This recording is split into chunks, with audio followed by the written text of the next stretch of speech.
And welcome to Hannity, and we begin tonight with a Fox News alert. Wow, what a day in the Washington sewer and swamp once again. While you, the American people, the people that actually make this a great country are facing, a deluge of serious problems, like record inflation, record high gas prices, record numbers of illegal immigrants, record homicides in so many of our towns and cities. Well, the swamp creatures on Capitol Hill, they were busy with yet another anti-Trump kangaroo court and show trial where the outcome, as we've been telling you, has been and remains predetermined. It's been that way since day one. Instead of honest hearings on how to protect our institutions, our elected officials, to protect the people's house, the Capitol, instead of ever allowing riots like those that occurred in the summer of 2020 from ever happening again, we see nothing but blind, never-ending rage. What is seemingly an obsessive-compulsive cult-like rage against Donald Trump. My man is going in. He is upset. Reason why is because there was a testimony today. A young lady who gave, I guess she was the aide of someone really close to Trump, and she did a whole bunch of snitching. She did a whole bunch of telling. And what this is coming out to look like, they're trying to give Trump his Monica Lewinsky moment. That's what they're trying to do. They're trying to make whatever this young lady is saying turn into Trump's Bill Clinton, Monica Lewinsky type of situation. That's what they're doing. So, yeah, hang on tight, guys. We're going to talk about this later, though. Never ends. Now, clearly, Trump haters, for them, January 6th is just another excuse to smear Donald Trump, anyone who supports them. This is not about safety and security and securing the Capitol or getting to the truth. This has never been about having a fair and serious hearing and proceeding so we can come up with solutions. Today, we heard more rumors, a ton of hearsay, and wow, a lot of impeached testimony that we'll get to in a second. And this is why hearsay is never admissible in a real court of law, including this wild claim from a former low-level White House staffer. Watch this. The president said something to the effect of, "I'm the effing president, take me up to the Capitol now." To which Bobby responded, "Sir, we have to go back to the West Wing." The president reached up towards the front of the vehicle to grab at the steering wheel. Mr. Engel grabbed his arm, said, "Sir, you need to take your hand off the steering wheel. We're going back to the West Wing. We're not going to the Capitol." Mr. Trump then used his free hand to lunge towards Bobby Engel. And when Mr. Renato had recounted this story to me, he had motioned towards his clavicles. What you heard there is an incredibly bizarre hearsay allegation from a person who, according to our sources, was actually prepared. She wanted to work for Donald Trump outside the White House when he wasn't president at Mar-a-Lago. And according to people that I talked to tonight, until others advised the former president not to hire her. In other words... Hold on, Hannity. 1 second, bro. How are you able to testify based off of something you heard someone else saying? So she's saying based off of how that dude, the gentleman she works for, recounted the story, the way that he, how is that a testimony? Oh, I heard from somebody else that somebody else heard from him, and they know somebody else who seen it, and that's what they said. Nah, I want to hear the dude that got choked out. That's what I want to hear. I want to hear that. That's what I want to hear. Where's that guy? That's who should be right there with his hands up, snitching right now. Not somebody who heard somebody that seen it.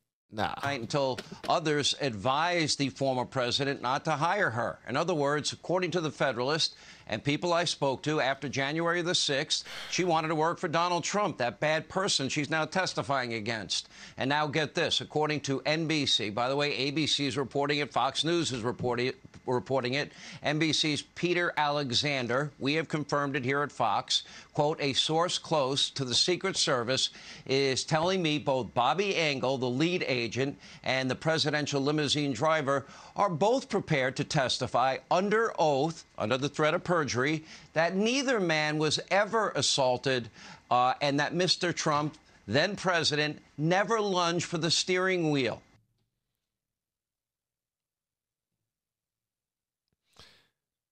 Y'all see that right there. Peter Alexander said that. They're going to testify to that. I guess y'all, I mean, at some point somebody's going to cry foul. Somebody's about to cry foul because they're like, no, you can't sink our battleship. We got you. It's all over CNN. It's all over MSNBC. And it is. It is. It is. Trust me. They believe that this right here is going to get Trump up out of here. Man, the way that y'all fight these battles, bro, it make me not trust anybody. No bull, and I'm no bull. The way y'all fight these battles, I'm talking about the people on the right and the left. It just gets so. It's almost like nobody else matters. It's like we got one job and one job only. That's to make sure that he doesn't run again, and we don't care who wins next time. But we want to make sure he don't run. So can y'all tell me something juicy, something juicy? That's not juicy enough. Something juicy. Oh, that's juicy. And he did what? He started choking him. And then he lunged at him. Oh, that's juicy. Can you give me can you make up a little bit? And then he turned around and said, make my day, punk. I don't know. He said something else. You got to make it juicy, especially if you're going to be daggone snitching on somebody. A perfect example of why hearsay is not allowed in a real court of law. Today, the so-called witness also claimed President Trump wanted to get rid of the metal detectors at the January 6th rally and allow armed individuals to attend. Wow. Today, President Trump flat out denied this claim and pointed out a simple fact: 0 guns were ever discharged by those that breached the Capitol or in D.C. that day. According to so many so-called journalists and the media mob, it was hyperventilating. Again, oh, we got him. Again, this time, Trump-Russia collusion. Oh, we got him. Let's impeach him. Anyway, they said this was a game changer. Wrong again. The January 6th Select Committee wrapped up a stunning public hearing. It was, we should make no mistake, one for the history books and a complete game changer. Only 25 or 26 years old, Cassidy Hutchinson exploded the lies and the myths that the Trump team have been perpetuating for more than a year now. This is an historic day. Our descendants are going to they are celebrating, ask us bruh. what we know about Cassidy Hutchinson. That's a name that they will know. They're going to ask us what this was like to watch this and to listen to this, because this is a day that is going to loom very large in American history. And I'm gonna tell y'all, man, people are celebrating right now, as if there's not so much other things that are far more important, far more important, far more deserving of tax dollars right now, because this is how people are spending their time. This is how people are spending tax dollars. There's so many other things we could be fixing right now. And this is what we're super excited about. Ooh, it's a game changer. Yeah, she said it right. Game. It's all a game to them. It's a game changer. It's a game to them. Last thing, big picture. Liz Cheney began her final comments by saying that we are in debt to Cassidy Hutchinson. I think America and democracy is in debt to this young woman. Oh, really? Just take her word for it. She wasn't even there. Hearsay witness. Sound familiar? Oh, that was the other impeachment trial. Now, amid all the anti-Trump glee, the media mob and this committee continues to hide several very pertinent, important, pivotal facts involving all of this. First, President Trump already faced a congressional investigation and impeachment over January 6th. He was acquitted. Second, Biden's Inspector General for the DOD also investigated Trump's DOD and their response to January 6th. And guess what? They found 0 wrongdoing. And third, right here on this program, we have confirmed that on January the 4th, 2021, during a meeting at the Oval Office featuring President Trump, Chief of Staff Mark Meadows, Acting Defense Secretary Chris Miller, and the Department of Defense Chief of Staff Kash Patel, who will join us tonight, and also the Chairman of the Joint Chiefs, Mark Milley. Well, the President authorized, as is required by law, up to 20,000 National Guard troops be made available for security at the Capitol, again, as the law requires. Then, of course, that becomes the jurisdiction of Nancy Pelosi and Muriel Bowser. Now, 4 of the individuals in that meeting have confirmed all of this on camera, that the security request, in fact, took place. Interesting for a guy that wants to start or initiate some type of coup, that he would be authorizing 20,000 troops to prevent any trouble. Take a look. Hey, no, whoa, whoa, whoa, whoa, whoa. Look. Hold on. Calling up the Guard, and then it became... the chain of command went to Nancy Pelosi and to the mayor of D.C., Muriel Bowser. Did you, as required by law, authorize that? 100%, and attested to by many people. Wow. And they turned it down. Nancy Pelosi turned it down. Mayor Bowser's written refusal, the communications between the leader of the Capitol Police and their chain of command to the DOD refusing our request to allow National Guardsmen and women to stage on January 4 and 5 before January 6. Did you both ask for the National Guard to be called up? Without a doubt, Sean, we've made that very clear, not just once, but on numerous occasions.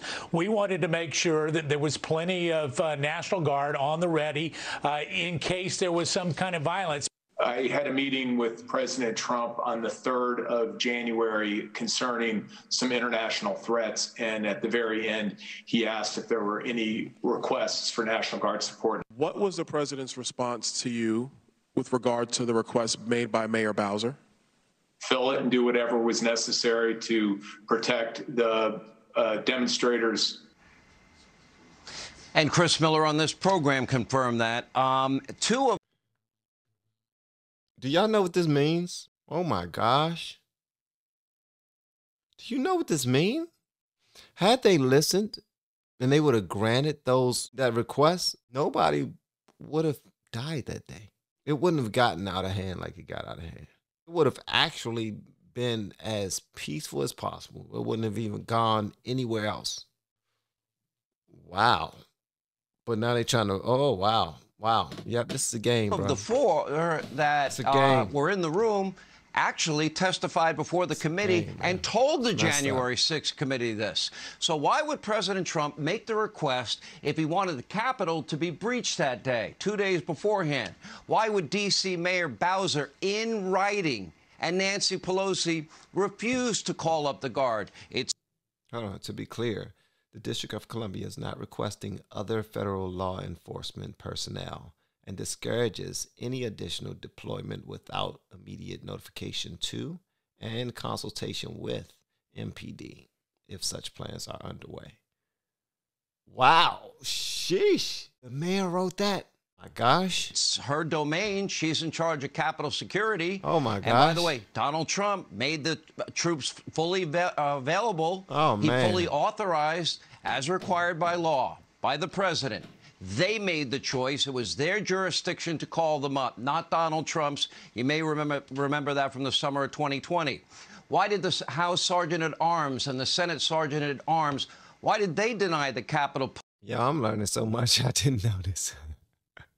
I didn't know this. And this is why people on the left don't want us to look at reaction channels. I'm talking to you. If you're a reaction channel, I know what you're going through.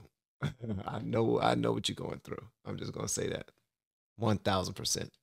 Just, I don't know, keep fighting the good fight, man. That's all I got to say, because we're hearing some things that we're not supposed to hear.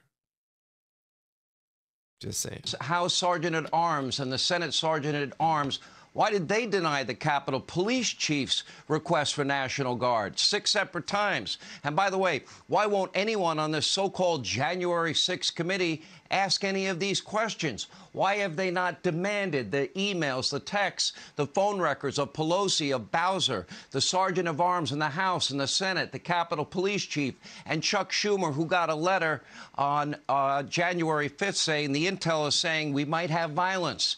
They haven't brought any of these people in.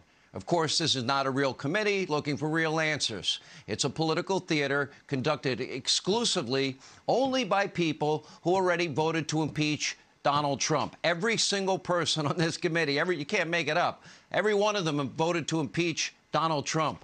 And by the way, some didn't want to certify the elections of either Donald Trump or George Bush. This is why they would not allow Congressman Jim Jordan or Congressman Banks on this committee. For Democrats, the media mob, this is really little more than, what, a fun distraction from their bleak political prospects? Liz Cheney, what, one final hurrah at the bitter end of a sad and self-serving political career, partnering with the very people that called her own father, let's see, a war criminal, a murderer, a crook with Halliburton. If lawmakers, if they really wanted to conduct righteous oversight, protect our country, they might want to look into the current president who's been selling access to our government for years. Now, you wouldn't know it from watching fake news, CNN or MSDNC or any of the networks, but Joe Biden, you know, he works mostly in the fake Oval Office, it seems, not Trump. And a newly uncovered... I caught that. He didn't call him MSNBC. He said MSDNC. Aha. I caught that. Works mostly in the fake Oval Office, it seems, not Trump. And a newly uncovered audio reveals that your president, Joe Biden, knew all about his son's sketchy foreign business ventures, for example, in China. We now have a 2018 voicemail. You can hear Joe's voice. You know it's him. He mentions a New York Times article about Hunter's deal with the so-called spy chief of China. Tells his son that he thinks he's in the clear. Listen to this. Hey, pal, it's Dad. It's 8:15 on Wednesday night. If you get a chance, give me a call. Nothing urgent. Just want to talk to you. I thought the article, at least the thing online, it's going to be printed tomorrow in the Times, was good. I think it's clear. And anyway, if you get a chance, give me a call. I love you. All right, that was 2018. He's running for president in 2020, and he was asked... I think you're clear. I think we're good. You're not going to be charged for anything, son. Give me a hug. Now go out there and commit some more crime. You got to go out there and commit some more crime. Over and over again, and repeated over and over again, that he never one time, not once, ever spoke to Hunter Biden about his foreign business dealings at all. You might remember. We have the tape. Take a look. Mr. Vice President, how many times have you ever spoken to your son about his overseas business dealings? I've never spoken to my son about his overseas business dealings. I have never discussed with my son or my brother or anyone else anything having to do with their businesses, period. And what I will do is the same thing we did in our administration. There will be an absolute wall between personal and private and the government. Do you stand by your statement that you did not discuss any of your son's overseas business dealings with him? Yes, I stand by that statement. Now, we even have pictures of Joe and Hunter. He said, yes, I stand by that statement. And listen, I'm going to tell you something. A man does have a right to lie. That was my deep dive right there. That was my deep dive. Sometimes you don't want people to know the truth. I talk to my son all the daggone time, but I don't want y'all knowing that. Why? Because I already know that y'all going to try to act like I was a part of it. Yeah, I talked to my son about it. Yeah, I helped him, you know, I made some calls and made sure that he wasn't charged. That's my son. What you expect for me to do? I'm not about to get him locked up. Snitches get stitches. We're the Democrats. Snitches get stitches. If I snitch, you know what's going to happen to me? You know what my son would do to me? He beats me. He beats me. Get out. Get out. Get out, Joe. And all those foreign business partners. Joe met them. Where's that investigation? Joe Biden was straight up lying to our faces. He did it over and over and over again. And it's clear from Hunter's laptop from hell that Joe profited. And why, by the way, is this why Joe doesn't want to lift tariffs on China? Because they have him compromised? Hunter made a fortune? Is this why Joe Biden approved Vladimir Putin's Nord Stream 2 pipeline while simultaneously canceling the Keystone XL pipeline? Because Hunter made a fortune from a Russian oligarch? York. The media mob, the Democratic Party, they don't care one bit. In fact, they don't care really about the corruption, the lying, the dishonesty, or real quid pro quos, or the violence in the summer of 2020, because they can't use it to bash their political opponents. It's that simple. Have you ever asked yourself why there's never been a committee to investigate all of those peaceful riots, 574 of them in the summer of 2020, dozens of dead Americans, thousands of injured police officers, billions in property damage? Where's that committee? A federal courthouse attacked every single night for months in Portland. A police precinct in Minnesota burned to the ground. Historic St. John's Church next to the White House lit ablaze. They don't seem to care about any of it. Why? Because it doesn't help them politically? They can't use it to bash Donald Trump one more time for good old fun?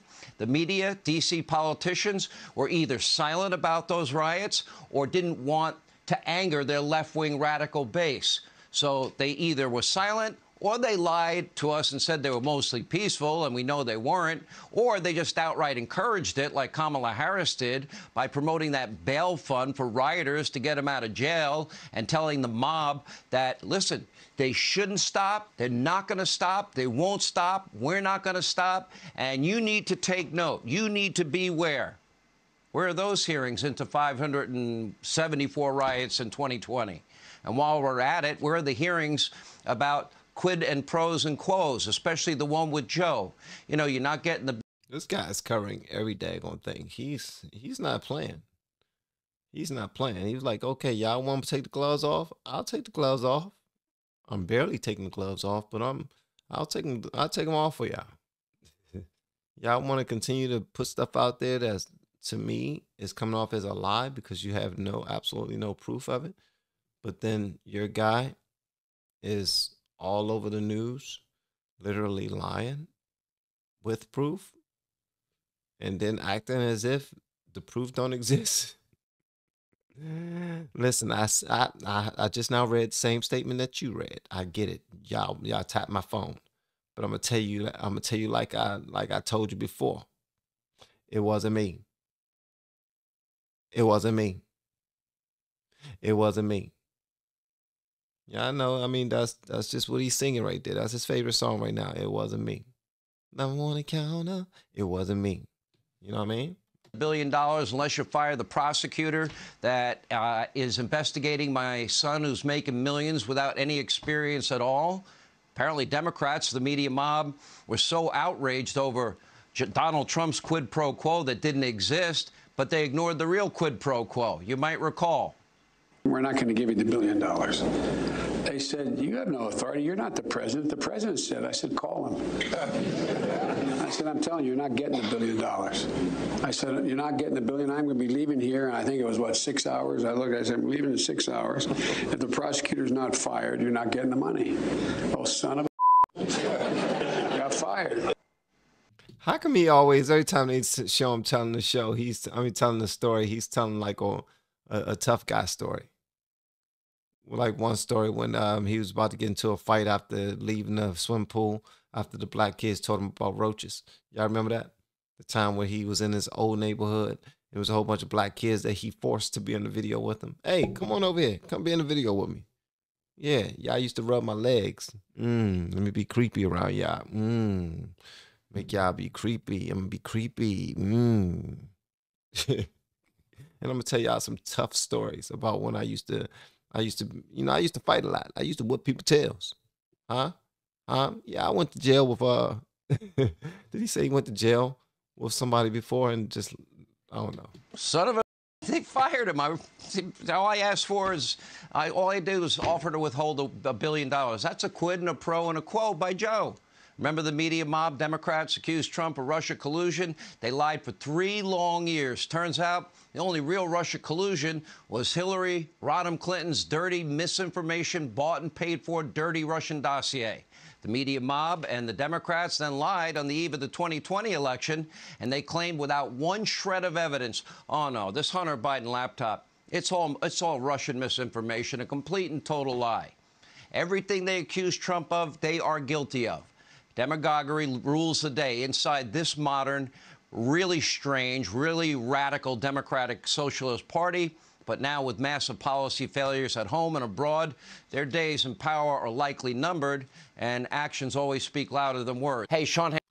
They literally had Joe Biden's son in a daggone hotel, butt naked, looking at the camera, holding a gun with some drugs. And I think he was with a hooker. Do y'all still say hooker? I don't think people still say hooker. I think they say call girl or something like that. Oh man, where's my microphone? Oh, that is. Not that one. So I want to hear what y'all guys say about this in the comments below. And if you have yet to hit that subscribe button, please make sure you do so on your way out the door. Once again, guys, I'm Van, and now we are all the LFR family, and I look forward to seeing you on the next video. Hopefully inside the Patreon as well, man. Y'all have been amazing per usual. Keep coming to the channel, man. Keep encouraging me. Keep inspiring me. And when you feel me, I'll continue to do my thing. And whoever's inspired that way, God bless you. Because Lord knows I'm working on myself like crazy. So, in any event, man, I say it all the time because I mean it. I love y'all. See you next time.